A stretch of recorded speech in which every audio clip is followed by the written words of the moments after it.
What if the man who thought he owned the city discovered that the most powerful person in the room was not a billionaire, not a foreign dignitary, not a polished lawyer, but the quiet waitress pouring his coffee? On a cool Manhattan night, the glass towers along Park Avenue glittered like altars of power. Inside the Aurelia, a restaurant spoken of only in whispers among New York's elite power, had a different sound. Not the roar of engines or the clash of steel, but the delicate clink of silver against porcelain. At the corner table, his table sat William Hawthorne. To the world, he was a visionary tech mogul, a man who had bent markets to his will and built an empire worth more than some nations. In his eyes, he was something greater, a sovereign surveying his kingdom. His Tom Ford suit fit him like armor, his watch cost more than the average American house, and his presence turned every waiter into a trembling servant. Every waiter, except one. She moved quietly like a shadow stitched into the fabric of the dining room. Clara Vance. Plain black and white uniform, her hair tied in a simple knot, her face free of makeup. Tired eyes, steady hands. To William, she was furniture, a face to be forgotten as soon as she stepped away from his table. He glanced at her name tag, scoffing internally. Clara. He imagined her wages $15 an hour, maybe less. A week of her earnings wouldn't pay for the bottle of Napa Cabernet he had ordered. He dismissed her with the same casual contempt he reserved for anyone beneath his balance sheet. But Clara wasn't trembling. She wasn't flustered by the chaos of plates and voices around her. She glided every movement, efficient, deliberate, without a single wasted step. She didn't try to impress. She didn't try to please. She did what few in that gilded room dared as she disappeared. It was her armor, her shield in a city where predators circled and prey was devoured. And then something small happened. So small most would have missed it. At the table across from William, a junior executive stumbled over a Japanese surname while briefing his boss. His tongue-twisted syllables mangled. A few diners smirked at the mistake. Clara, passing by with a tray of crystal glasses, whispered the correct pronunciation under her breath, soft as falling dust. Her voice carried just enough for the young man to hear. His eyes widened, grateful, though he dared not thank her aloud. William didn't notice. Of course he didn't. Men like him never saw moments like that. But the audience does. And it is in those subtle corrections, those hidden gestures, that power begins to stir. Clara Vance was not what she seemed. And William Hawthorne, arrogant, unshakable William, was about to discover just how dangerous it can be to underestimate the invisible. The following afternoon, the battlefield was no longer the velvet dining room of Aurelia, but the steel and glass fortress of Hawthorne Dynamics. On the 72nd floor, a private boardroom stretched like an altar to ambition. A single slab of obsidian served as the table polished to a mirror sheen, reflecting the city skyline beyond the wall of windows. From up here, the people on the streets below looked like ants just the way William Hawthorne liked it. But today, those ants had names. And those names carried power. Mr. Kenji Tanaka from Tokyo, known for his silence that cut deeper than any speech. Madame Geneviève Dubois, Parisian elegance wrapped around a blade of steel. Wolfgang Schmidt, Berlin's no-nonsense engineer, his hands like stone, his voice like gravel. And Sheikh Khalid Al-Hassan, a financier from Riyadh, eyes calm as desert sand, with an entourage that spoke only Arabic. Together, they represented billions. A new logistics empire stretching across oceans and continents lay in the balance. William sat at the head of the table, the emperor in his obsidian throne. Behind him, the skyline glittered like spoils of war. Before him, his translator, an expensive hire from a prestigious agency, a man in a navy suit already sweating through his collar. At first, the meeting moved with ceremony. Handshakes, pleasantries, polished smiles. Then came the real work. And that was where the cracks began to show. Wolfgang muttered a technical point in German, something about torque-to-weight ratios. The translator stumbled, twisted the terms, until the meaning bent into nonsense. Wolfgang's jaw tightened. He glanced at his legal counsel, who scribbled furious notes. Madame Dubois raised a brow, her French sharp as a dagger. She asked about asset allocation, but the translation that reached her sounded more like reckless gambling. Her lips thinned, her patience thinner still. And then Mr. Tanaka spoke. His Japanese was layered, each word carrying a weight of formality. The translator bungled the honorifics, collapsing centuries of etiquette into a clumsy Americanism. The faint tightening around Tanaka's eyes was enough to chill the room. Sheikh al-Hassan leaned toward his advisor, whispering in Arabic. Whatever was said, it was not kind. His gaze shifted from calm to skeptical, his hands folding like a man already reconsidering. The billion-dollar dream began to shudder on its foundation. William felt it, the shift of power, the loss of control. His empire was built on flawless execution, on being the man who never stumbled. Yet here, in his own boardroom in front of titans from across the globe, he was being made to look like a fool. The muscle in his jaw twitched. His fingers drummed against the obsidian table. Rage smoldered beneath his polished exterior, but rage would not translate into German or Japanese. Rage would not save him here. The investors whispered among themselves, their voices low, their expressions darkening. Doubt crept like a shadow across the room. And then quietly, almost invisibly, Clara Vance entered. She wore the same black and white uniform as she had at Aurelia, moving among the catering staff contracted for the event. A silver coffee pot in her hand, she poured with steady grace, her presence so ordinary, no one gave her a second glance. No one, except the audience watching, because they knew, they remembered. And in that room, thick with tension, where fortunes trembled and power slipped from William Hawthorne's grip, Clara's silence was not weakness. It was the calm before a storm. The air in the obsidian boardroom had grown heavy. What began as a polished negotiation had devolved into something fragile, something dangerous. Wolfgang Schmidt finally slammed his hand flat on the table, his voice erupting in sharp, guttural German. His words were a torrent, hard consonants, clashing like steel, his anger spilling across the polished glass walls. The translator froze, eyes wide, his notes a jumble of scribbles. He stammered, fumbling for the right term, but the meaning slipped through his fingers like sand. A silence followed, icy, accusing, and then came a sound no one expected. Calm, steady, precise. A woman's voice speaking flawless German. The specifications, she said, her accent crisp, her vocabulary exact, are the foundation of the agreement. If they are not conveyed with precision, then doubt will follow execution. Every head turned.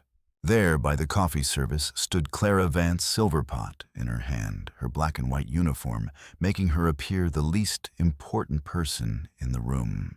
Yet her voice carried the weight of authority. Wolfgang blinked, stunned. His scowl softened into curiosity.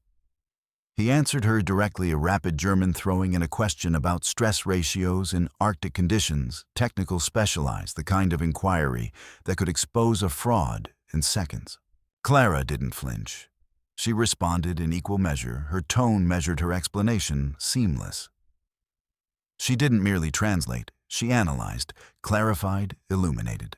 William Hawthorne's pen slipped from his fingers, clattering onto the obsidian table. The sound echoed in the stunned silence. Madame Dubois leaned forward, eyes sharp with intrigue. Switching effortlessly, Clara met her gaze and replied in elegant French, addressing regulatory oversight, suggesting a joint committee with balanced veto power. Madame Dubois' lips curved into the faintest smile, a smile rarely given, but freely offered now. Before the room could catch its breath, Clara turned her head slightly toward Mr. Tanaka. Her bow was subtle, respectful. Her Japanese flowed with a precision of honorifics the translator could never have mastered. She explained redundancies, backup systems, and cultural nuances with the kind of grace that only comes from true understanding. Tanaka's expression, once guarded, softened. His eyes shone with something close to respect. And finally, when Sheikh al-Hassan spoke, his advisor, whispering in Arabic, Clara listened with perfect patience. She translated not just words, but intent, then replied in formal Arabic, weaving in a proverb older than the boardroom itself. Her suggestion was bold, that a small portion of profits fund education and infrastructure in the very regions the network would serve. The Sheikh's brows lifted, his lips parting into a rare smile. The room, moments ago on the edge of collapse, now leaned toward her. Executives gaped, investors straightened, notebooks forgotten. The invisible waitress was no longer invisible. Clara Vance had not only rescued the deal, she had redefined the room. And at the head of the table, William Hawthorne sat frozen. His empire had been built on arrogance, on the assumption that only he could control the storm. But here before his eyes, the storm bent to someone else. The waitress he had dismissed as a piece of furniture was suddenly the centerpiece, commanding titans of industry with nothing more than her voice. For the first time in his life, William Hawthorne was not the most powerful man in the room. 2 days later, William Hawthorne sat alone in his corner office. The city skyline stretched before him like a kingdom he no longer trusted. The deal had been saved, yes, but not by him. The investors now whispered her name, not his. He pressed the intercom. "Frank, in my office." Now, moments later, Frank Miller stepped in. A former FBI agent with bulldog shoulders and gray hair cut close to the scalp, Frank had been William's shadow for over a decade. He was the man who found things that weren't meant to be found. "I want everything on her," William said, pacing. "Clara Vance, everything. Where she was born, where she went to school, what she eats for breakfast. I don't care how deep you have to dig." Frank nodded, unblinking. Understood. But when he returned, even his voice carried something unusual uncertainty. He laid a thin folder on the obsidian desk. "She doesn't exist," Frank said flatly. William frowned. "What do you mean, doesn't exist?" "No credit cards, no driver's license, no social media.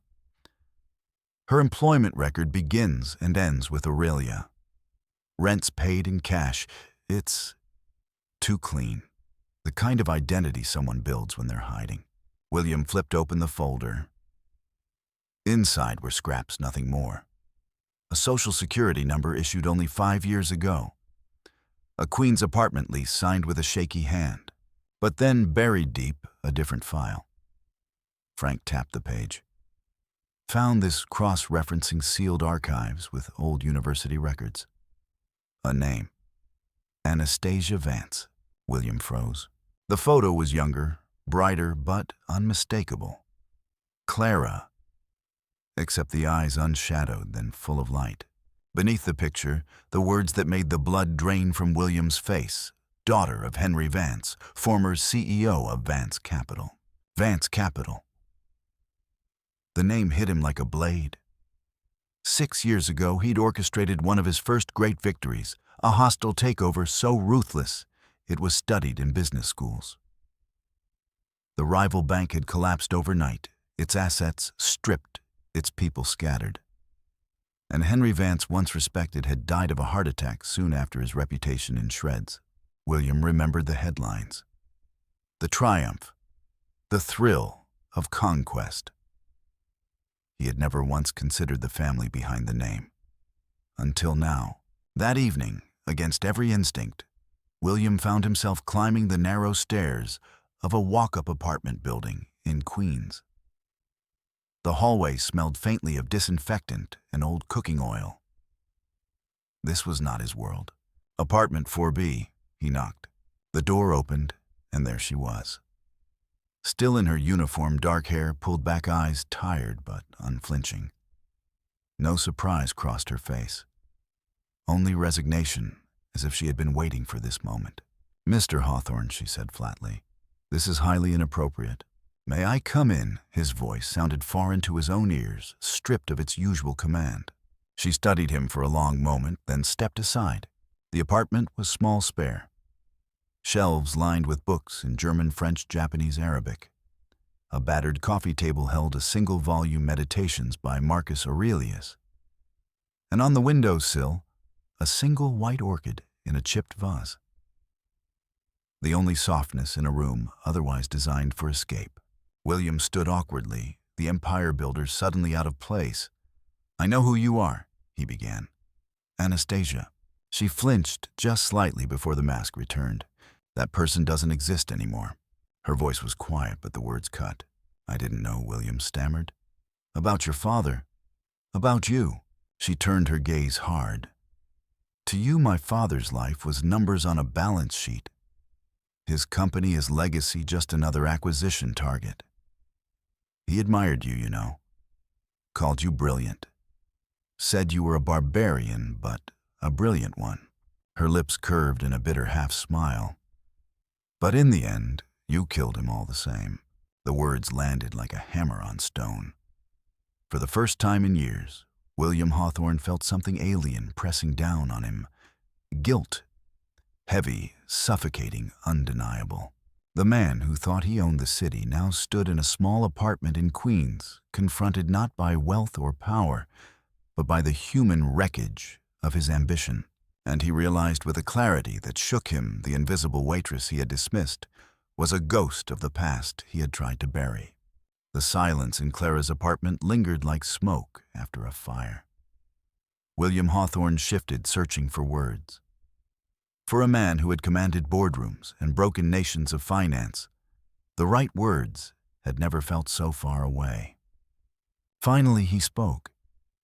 There's something you need to know. Something your father never lived to see. Clara's eyes narrowed, suspicion flashing like a blade. It wasn't just me, William said quietly. Your father's fall. It wasn't only Hawthorne dynamics. There was someone on the inside, feeding us information, undermining Vance Capital before I struck. He paused, watching her reaction. His name, William said, his voice tightening, is Robert Mallory. The name landed like thunder. Clara's hands curled into fists at her sides. Mallory. He used to sit at our dinner table. My father trusted him, treated him like a son. William nodded grimly. And he betrayed that trust. He sabotaged your father's bank, handed us vulnerabilities, all for his own reward. Today, Mallory sits on my board, and he's doing it again, sabotaging my deal with Tanaka Dubois Schmidt and Al Hassan. He wants to tear me down the same way he helped destroy your father. For the first time, William's voice faltered, not in arrogance, but in urgency. I can't fight him alone. I need someone who knows his patterns, who can see what I can't. I need you. Clara turned away, her gaze fixed on the lone orchid in the window. The flower stood fragile, yet unbroken, just as she had for years. You want me to help the man who ruined my family, to save your empire? No, William said firmly, taking a step closer. Not as my employee, not as someone I can buy, as my equal. For your father, to finish what he never could, bringing Robert Mallory to justice. Clara's silence was long and heavy, her face unreadable. The war inside her was clear hatred for William, the man who crushed her family against the burning need to stop the traitor who had driven the blade deeper. Finally, she turned. If I do this, it won't be for you. It won't be for your company. It will be for my father. And there are conditions. William held her gaze. Name them. I want access to everything, every file from the takeover, every board communication Mallory ever touched. No limits, no red tape. Done. And when this is over, she said, her voice hard as steel, you will fund a foundation in my father's name. A scholarship trust for young Americans who dream of law, finance, and languages. the kind of honorable people he wished he'd worked beside. William didn't hesitate, on my honor. A flicker crossed Clara's face. Not trust, not yet, but something else, a crack in the wall she had built. Reluctant hope. That night the war began. The sterile apartment transformed into a battlefield. Laptops glowed against the dark screens, filled with old memos, encrypted archives, transaction logs. Clara typed with the intensity of a surgeon unraveling years of shadows. William sat beside her, his sharp eyes finally seeing his own empire through a different lens. And then there it was, buried in the data, hidden in plain sight. Robert Mallory's fingerprints. Terminal IDs that linked back to ghost servers wiped clean after midnight transfers. Derivative trades placed 2 days before Hawthorne's short sales designed to fail, insured through shell corporations bleeding Vance capital from within. Clara's voice was low, steady, almost cold. He wasn't just leaking. He was arson. He lit the fire and you delivered the final blow. William leaned forward, staring at the evidence as though it were a confession written in blood. His jaw tightened, his fury no longer aimed at the past, but at the man still seated at his boardroom table. For the first time, Clara and William shared the same target. Two enemies bound by necessity facing the same traitor. And the storm they were about to unleash would either redeem them or consume them both. Morning light spilled through the glass walls of the Geneva conference hall, pouring over the polished mahogany table like liquid gold. Beyond the floor-to-ceiling windows, Lake Geneva gleamed calm and perfect, a mirror of serenity. Inside, however, the air was anything but calm. The delegations had gathered Mr. Tanaka from Tokyo, Madame Dubois from Paris, Wolfgang Schmidt from Berlin, Sheikh Al-Hassan from Riyadh. They shook hands, exchanged smiles, but beneath the civility pulsed a current of suspicion. Every fortune in that room depended on trust, and trust was fragile. At the center of it all stood Robert Mallory. Smooth, confident, his voice oiled with charm. He moved like a man who had already won, shaking hands, whispering reassurances. He spoke of security, of oversight, of safeguards for the future. Then, with a theatrical clearing of his throat, Robert made his move. A final point of order, he said, raising a hand. For the sake of transparency, I propose we add one more clause. An independent external auditor with full and unrestricted access to all financials reviewed quarterly. The words slid into the air like a blade wrapped in silk. A subtle ripple moved across the room. Schmidt stiffened, Madame Dubois' eyebrow arched. Tanaka's lips pressed into a thin line. Even Sheikh Al-Hassan leaned back. His calm expression curdled into unease. The trap had been sprung. Robert's clause was poison disguised as medicine. An unknown outsider with unlimited power would shatter internal controls, erode sovereignty, and destabilize trust before the ink dried. William Hawthorne felt the ground shift beneath him. His empire, his legacy, hung by a thread. And then Clara Vance rose. She moved with quiet certainty, her posture unassuming yet commanding all at once. When she spoke, her voice cut through the unease like a scalpel. Transparency is vital, she said in fluent German, her eyes on Schmidt. But external intrusion weakens proven processes. It would paralyze your efficiency, turning strength into endless delays. Schmidt blinked, startled, then nodded slowly. Clara pivoted, her French smooth as silk, sharp as steel. Madame Dubois, such a clause hands power to a stranger, not a partner.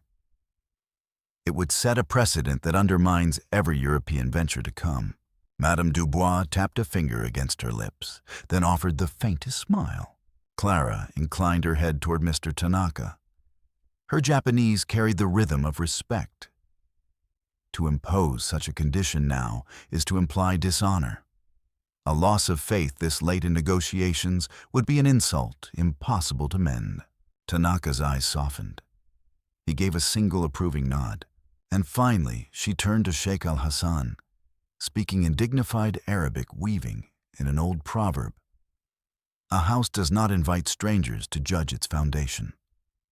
Trust is proven by what is built, not by who peeks inside. The Sheikh's expression warmed the faintest glint of admiration shining in his gaze. Robert Mallory faltered. His confident smile thinned, his polished voice cracked. This is highly irregular. Since when does the help dictate corporate strategy? She's just a translator. The insult hung in the air, heavy and bitter. William Hawthorne rose slowly, his chair scraping against the polished floor. He fixed Robert with a stare, as cold as iron. He said, voice low, but ringing with authority, is not a translator. She is my senior advisor, and she speaks with an authority you will never have again. Robert's face drained of color. The evidence Clara had unearthed, the encrypted files, the ghost trades, the financial sabotage lay open on the table like a ledger of betrayal. Every delegation had seen it. Every one of them knew. The trap Robert had set for William had snapped shut around his own neck. There was no applause, no cheers, just silence, thick and crushing, as Robert Mallory, once untouchable, once proud, stood exposed, his empire crumbling to ash in front of the very people he had tried to manipulate. And then he broke. Shoulders slumped, eyes downcast, he turned and stumbled from the room, leaving behind his career, his reputation, and his last shred of power. The deal was signed moments later. Pens scratched against leather-bound contracts. Hands shook. Smiles returned. But for everyone in that room, the true victory had already been claimed. It belonged to the woman who had once poured coffee in silence, invisible and dismissed. Clara Vance, the waitress who had become the storm. Weeks later, the skyline of New York stretched across the horizon, golden light washing the glass towers in a softer hue than William Hawthorne had ever noticed before. In the past, he had looked at those skyscrapers and seen trophies, monuments to his conquests. Now he saw something else, the weight of responsibility, the lives hidden inside those walls. At a midtown auditorium, the curtains parted on a different kind of ceremony. Not the signing of contracts, not the launching of a product, but the birth of something lasting. On the stage beneath a banner that read, "The Henry Vance Educational Trust," stood Clara Vance. No uniform, no name tag. She wore a simple dark dress, her posture calm but unyielding. Before her sat a crowd of young men and women, students of law, finance, and languages, each holding the first scholarship letters funded by Hawthorne Dynamics. Her father's dream, once buried in the rubble of a collapsed bank, was alive again. And beside her, slightly back, slightly humbled, stood William Hawthorne. Not as master, not as savior, but as a man who had chosen at last to build instead of destroy. For the first time, he did not crave the spotlight. He let Clara carry it. When she spoke, her voice was steady, her words simple yet carved from truth. Value, Clara said, is not measured in dollars or degrees.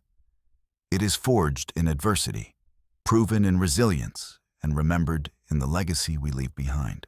The room fell into quiet, reverent silence. For years she had lived unseen, invisible in the corners of restaurants and boardrooms, her brilliance hidden beneath the weight of survival. But no longer. Clara Vance was no longer invisible. She was a force proof that strength can rise from grief, that hope can be rebuilt from ashes, and that justice, however delayed, can still shape the future. And as William looked at her, he realized that redemption was not won in a single deal, nor bought with a single fortune. Redemption was built piece by piece in the lives one chose to lift. The story could have ended there, but it lives on in the students whose paths would now be opened in the legacy of a father, honored in the quiet strength of a woman underestimated by the world. If this story moved, you share it with someone who's ever felt overlooked, underestimated, or invisible. Leave us a comment with a moment when you surprised others with your strength. And don't forget to subscribe so you never miss stories like this one. Because sometimes the most powerful voices are the ones the world almost forgot.